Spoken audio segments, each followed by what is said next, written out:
A gente tem que ter noção de que tem uma alternância muito grande na competição. Como tu falou, acho que foram 14 gols na rodada. No jogo nosso e do Santa Cruz foram 9. Então nos outros 8 jogos foram só 5 gols, né? É uma rodada típica isso. Normalmente a média é maior. E óbvio que a gente tem que também aproveitar esse tempo que a gente teve a mais, de repente, de trabalhar do que algumas equipes, né? O próprio Atlético vinha de uma decisão de campeonato, vinha do jogo da Copa do Brasil, daí vai dizer, óbvio, tem o ritmo de jogo, o time está num astral bom porque foi campeão, isso ajuda também. Mas eu procuro sempre ver o lado positivo. E o nosso lado positivo foi que a gente teve tempo para trabalhar. E agora o campeonato, por ser muito longo, ele apresenta muitas situações durante a competição, né? É oscilação da equipe, oscilação do jogador, lesão de jogador, suspensão, janela do meio do ano, para a Europa, para a China, para a Arábia, para tudo que é canto. E então não é só um trabalho que é feito dentro de campo, é um trabalho fora de campo também. E todas essas situações fazem um time chegar mais forte ou não. E a gente espera que dentro de campo ele está se preparando bem, fora de campo creio eu que também. E eu espero que a gente consiga ter uma regularidade. Claro, não vão ser todos os jogos como esse da primeira rodada, mas que a gente tenha uma regularidade e que a gente possa chegar na reta final do campeonato brigando pela ponta, brigando pela parte de cima.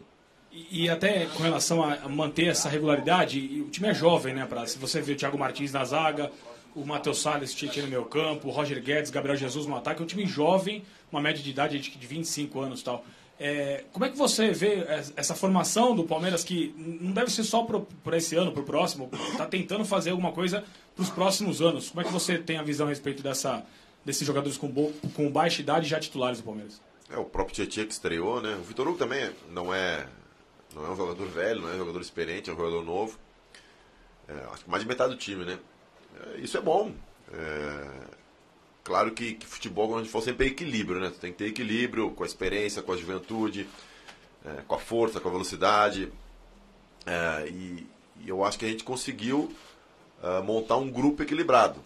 E a minha expectativa é que com esses problemas e contratempos que acontecem durante o campeonato, que isso não tem como a pessoa se prevenir ou fugir, a gente, pelo grupo montado e equilibrado que a gente tem, com jogadores jovens e experientes, a gente possa ter uma regularidade.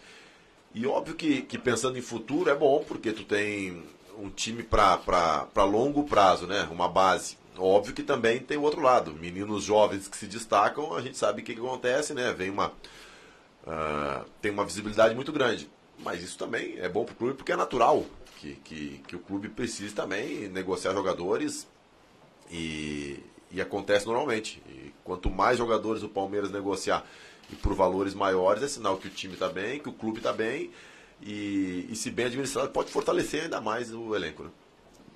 Ô, Prats, eu estava olhando as 10 primeiras rodadas do Palmeiras, são jogos bastante interessantes, né? Tem 2 clássicos, pelo menos, Corinthians e São Paulo, tem Flamengo, tem Grêmio, tem Fluminense na semana que vem. E o Palmeiras, nesse primeiro semestre, principalmente, não teve um bom aproveitamento nos jogos em casa, né? Que vale ali mais ou menos a 50%. Você acha que dá para buscar isso? Você acha que é uma diferença importante de uma mudança de postura também do time em casa, principalmente por conta dessas 10 primeiras rodadas, que são jogos teoricamente mais complicados? A gente sabe que para brigar pela parte de cima da tabela brasileira, você tem que ter um aproveitamento excepcional em casa, né? E a gente, ano passado, não conseguiu também. Ano passado teve a situação da Copa do Brasil, que a gente chegou um momento que a gente teve que meio que priorizar a Copa do Brasil, né? Mas, sem dúvida nenhuma, é uma preocupação nossa essa de ter um aproveitamento muito forte e fazer valer o mando de campo, né? O Cuca tem batido muito nessa tecla de criar uma identidade com o estádio, de criar uma identidade com a torcida, de fazer mesmo o fator campo fazer diferença.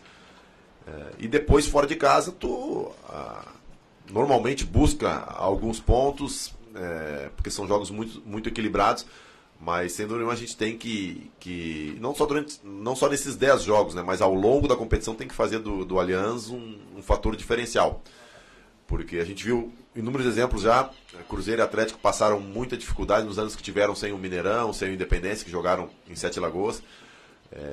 Por mais que o Pacaembu também, vamos dizer, seja a casa do Palmeiras, o Palmeiras faz a sua verdadeira casa no Allianz Parque, né? E até pela característica, pela acústica também, é um campo que que dá para se fazer uma pressão maior. Então, sem dúvida nenhuma, a gente tem que também, uma das coisas que a gente tem que se atentar a isso, o aproveitamento dentro de casa. Começamos bem, mas, como eu falei, são 19 jogos em casa, contando os clássicos, jogos muito complicados, porque tu vai jogar em casa, tudo bem, tem fator local, mas tu pega um Grêmio, tu pega um São Paulo, pega um Corinthians, são jogos complicados.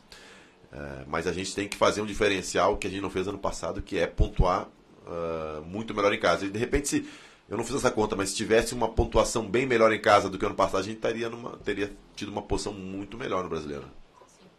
E outra coisa, nessa primeira rodada, o Palmeiras foi o segundo time que mais tocou passes certos, né? E isso foi diferente de outros jogos do próprio Palmeiras, pela comparação que eu tava fazendo. Isso já mostra um pouco mais esses 20 dias que vocês ficaram trabalhando essa posse de bola. Ontem, até o treinamento do campo aqui do Cuca, ele estava priorizando muito isso, troca de passe, mais posse de bola.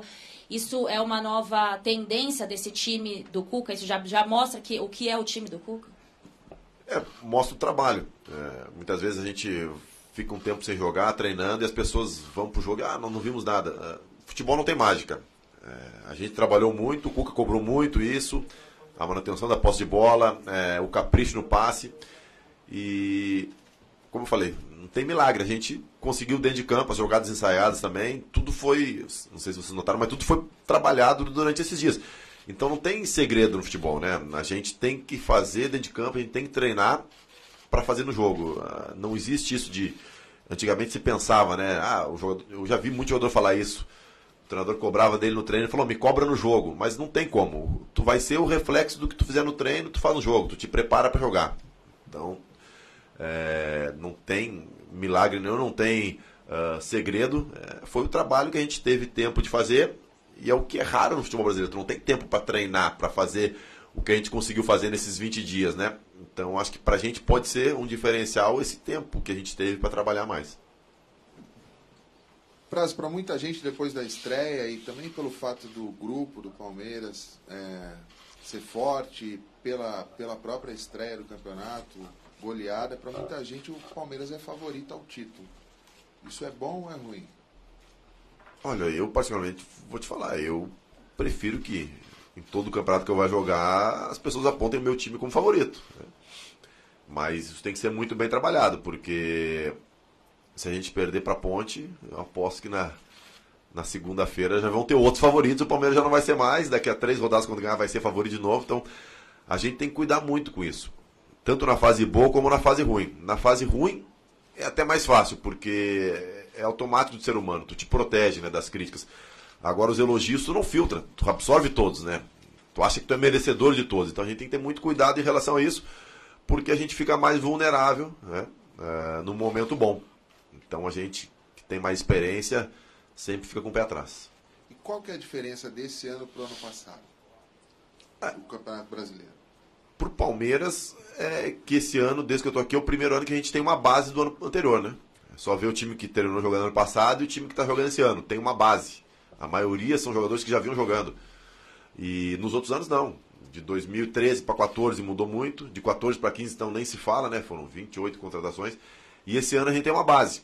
E eu tenho certeza que se mantiver essa base para o ano que vem, a gente vai estar mais forte ainda. E além da base, a continuação do comando, né? Isso é importantíssimo também. Tu manter a base, tu ter um grupo que se conhece, que sabe a resposta e o nível de cobrança que pode se ter, e tu ter o comandante há bastante tempo e conhecendo bem esse grupo. Então, futebol, claro, só tem a continuidade com os resultados. Então, a gente tem que ter os resultados para ter essa tão sonhada continuidade, essa base de repente, daqui a 2 anos, que nem eu falei,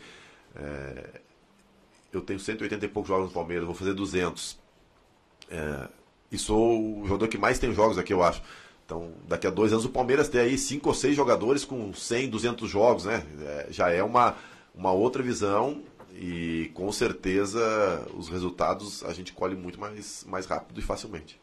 Praça, sobre isso que você vinha falando, manter a base, manter o comandante, esse tempo de trabalho que teve, ainda é muito no início, mas a gente sempre ouve jogadores falar que dá para você sentir, no começo da temporada, como que vai ser a temporada pelo que vem acontecendo no início do ano, por todos esses fatores que você falou. A gente percebe você bastante confiante. Você confia que essa temporada o Palmeiras vai ser mais regular que nas últimas temporadas por tudo isso que vem acontecendo? Não, eu confio. E eu confio porque eu estou vendo, desde que eu cheguei aqui, como eu falei, em 2013, o trabalho que vem sendo feito, o amadurecimento do grupo, as peças que vão chegando para compor, a comissão técnica, o encaixe com a comissão técnica, com a diretoria. E eu tenho um otimismo e uma expectativa muito boa para esse ano. Acredito muito que a gente possa chegar nas duas competições, só que futebol, às vezes, se decide num detalhe. Entre tu chegar na reta final do campeonato brigando pelo título e tu ser campeão, às vezes é um detalhe mínimo. Mas eu acho que o Palmeiras está muito forte para brigar pelas duas competições que tem no segundo semestre. Fernando, aqui, à sua direita.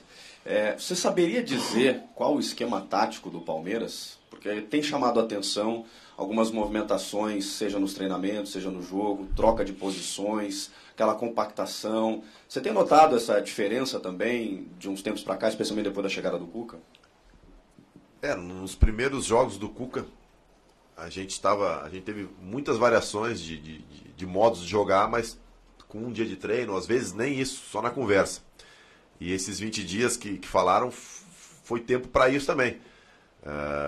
Para treinar e testar várias opções. Até porque a gente elogia tanto o elenco, é um elenco muito homogêneo, que dá várias opções para o treinador, de características, de velocidade, de cadência, tudo que é tipo de característica. Então, o treinador se torna melhor por saber usar isso. E claro que a gente que está aqui, a gente sabe, a gente treina todo dia essas variações. Agora, isso dificulta para o adversário também, né? Porque muitas vezes tu faz o encaixe do time e uma simples mudança de 2, 3 peças, não digo em nomes, mas posicionamento dentro de campo, tu complica o teu adversário. E a gente tem trabalhado isso, não tá acontecendo à toa. Agora, explicar isso, eu acho que não seria nem... As pessoas vão mais pra frente analisar o Palmeiras, vão descobrir, ver as variações, as trocas de posição e as movimentações, mas quanto mais a gente conseguir deixar só aqui dentro e usar isso a nosso favor, melhor, né? Ô Prado, bom dia ainda, né? Ou boa tarde, quase está em cima da hora. Bom dia. O ano passado, entre outros problemas, contusão e tal, aí se dizia que o Palmeiras demorou para acertar o meio-campo, perdeu o Gabriel, aí, enfim. Mas se falava muito também na ausência de um camisa 10 que organizasse o time. Você acha que esse ano vai ser fundamental o papel do Cleiton Xavier para que o Palmeiras se mantenha mesmo como um dos favoritos e fique sempre aí brigando pela ponta? Eu acho que todos os jogadores são importantes, né? Cada um dentro da sua função. Uns aparecem mais, brilham mais, têm uma função mais aparente, mais midiática, no caso do camisa 10, do 9, né? E outros jogadores são os operários. O Cleiton é importantíssimo, óbvio, porque é um jogador de características diferentes, mas dentro do que a gente falou, de homogeneidade, de variação de jogo, eu acho que é importante ter jogadores com outras características também, que de repente em alguns jogos vão ser interessantes, e também nos momentos que o Cleiton ficar de fora, que dificilmente o jogador aguenta jogar os 38 do Brasileiro e mais, se Deus quiser, os 8 da Copa do Brasil.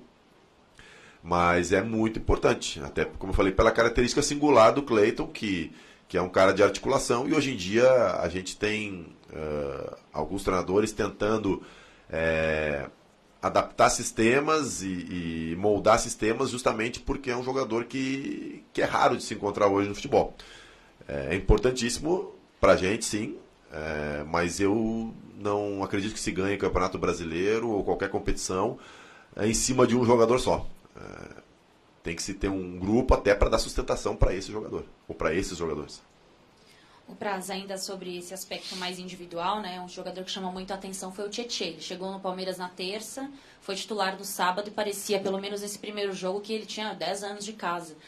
Como é que você viu ali aquela atuação dele, a responsabilidade que ele acabou chamando? Teve até uma situação que me chamou um pouco a atenção, que ele, quando tem aquele lance do Barrios com o Paulo André, ele chega no árbitro para conversar com o árbitro, para saber o que ia acontecer, se ia marcar a falta e dar o cartão.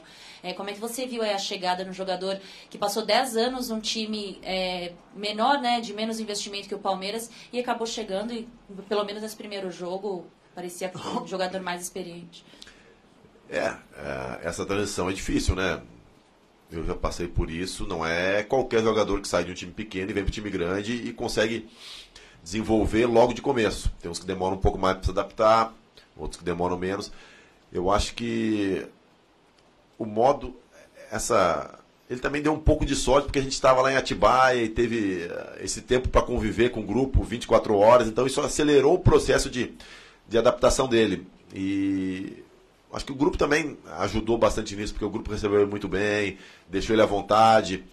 Logo nos primeiros treinos ele já estava bem à vontade, né? Solto dentro de campo, porque, como você falou, é difícil chegar de um time menor e vir para um time grande na terça-feira e no sábado já estrear num Campeonato Brasileiro em casa e com a expectativa toda que se criou do Palmeiras, que é um dos favoritos, e a gente precisava de um resultado bom. Se a gente não tem um resultado bom ali, já ia começar de novo aquela questão de dúvida.